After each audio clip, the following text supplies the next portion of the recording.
مساء الخير عليكم، ورجعت لكم فيديو جديد وحوار جديد من النرويج إلى مصر. وبصراحة الحوار اللي أنا راجعة بيه النهاردة هيكون حوار عن الناس الحقودة. لأن أنا بقابلهم هنا كتير جدا جدا.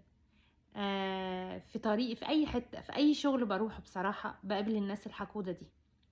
بس اكتشفت مؤخرا إن أنا عشان أنا نايس. هو دايما الواحد مش لازم يكون نايس. طالما انت انسان كويس من جواك، مش لازم تبين ان انت انسان حلو او ودود او انت انسان من جواك نظيف وكويس. آه لان اغلبية الناس دول، انا عامة يعني ماليش حياة هنا.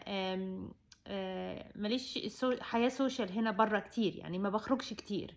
انا بحب البيت، يعني انا بيتوتية وبحب البيت. فتقريبا كل الناس الحقودة اللي بقابلها في الشغل، اي شغل بروحه. ودايما لازم بيكون في حد حقود وبغل في الشغل اللي انت موجود فيه، اي شغل بتروحه في الدنيا.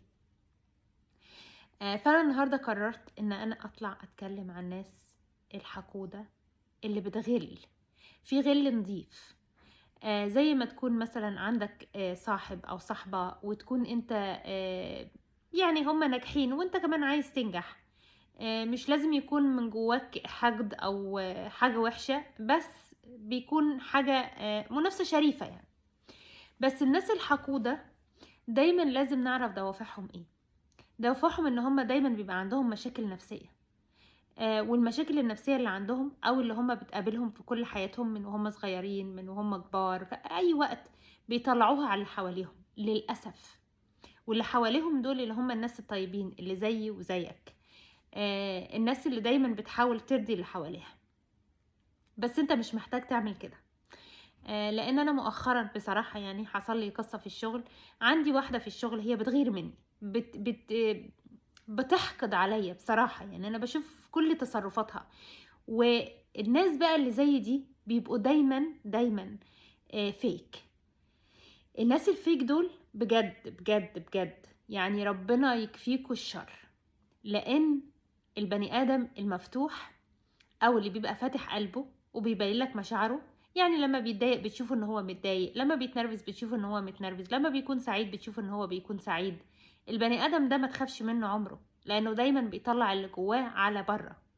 لكن البني ادم اللي جواه حقد ودايما مبينه على اساس ان هو كير، يعني على اساس ان هو واخد باله منك او خايف عليك، او ان هو بيتمنى لك الاحسن او بيتمنى لك الخير، ده الناس الخطر. ده البني ادم اللي فعلا تخاف منه حقيقي، لانه بيبقى خطر عليك وعلى اللي حواليك، لان عمرك ما تعرف اللي جواه ايه.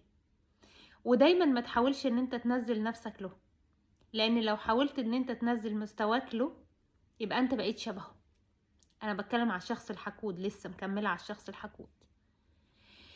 ودايما ما تستنفذش طاقتك عليهم، يعني انت ما تفكرش فيهم، لان الناس دي خسارة فيهم انك تستعمل فيهم وقتك وتفكر فيهم، او تفكر ازاي تعاملهم. هو اكتر حاجة ان انت، او احسن حاجة ليهم المعاملة بتاعتهم، ان انت ignore them. يعني ان انت ما تكلمهمش خالص، تعاملهم بمعاملتهم اللي هي، يعني مش بمعاملتهم ان هو ان انت تبقى حقود زيهم، لا خالص، مش دي طريقتي. بس ان انت تحط حدود للعلاقة. يعني ان انت لو ده زميلك في الشغل لازم تحط حدود في العلاقة. طبعا ما اعتقدش ان في حد حقود قوي كده ويكون عائلي او يكون قريب منك قوي. دايما الناس الحقودة قوي قوي كده بتبقى من بره. يعني دي فكرتي بصراحة. انا ما قابلتش حد في ان انا في عيلتي ان انا اقدر اقول عليه حقود او جواه وحش قوي كده. عشان كده بصراحة مش يعني ما اقدرش اقول عائلي او ليه صلة دم. آه بس الله اعلم طبعا. ودايما اكتر حاجة بتخلي الشخص الحقود ده ان هو ممكن يموت، ان انت ممكن تموته، ان انت تنجح، ان انت تركز على طموحاتك، ان انت تركز على شغلك، ان انت تكبر، ان هو دايما يشوفك كبران. وابدا ابدا ابدا ما تقسموش اي سر او اي حاجة عن حياتكم مع الشخص الحقود، صدقوني. لان دايما بيستعملوه كسلاح ضدك في الاخر. طبعا في الحالة دي انا مش بتكلم عن نفسي عشان محدش يفهمني غلط، انا كده كده مش بحكي حاجة عن حياتي الخاصة بديتيلز يعني. ممكن احكي عن حاجات بسيطة بس مش كل الديتيلز يعني. فيا جماعة خلوا بالكم من الناس الحقودة، لانهم موجودين في كل حتة. لان الحقد ده ساعات ممكن يوصل صاحبه لحاجات وحشة جدا، حاجات مخيفة. ربنا يكفينا الشر، وربنا يكفيكوا الشر. واستنوني فيديو جديد وحوار جديد من النرويج إلى مصر.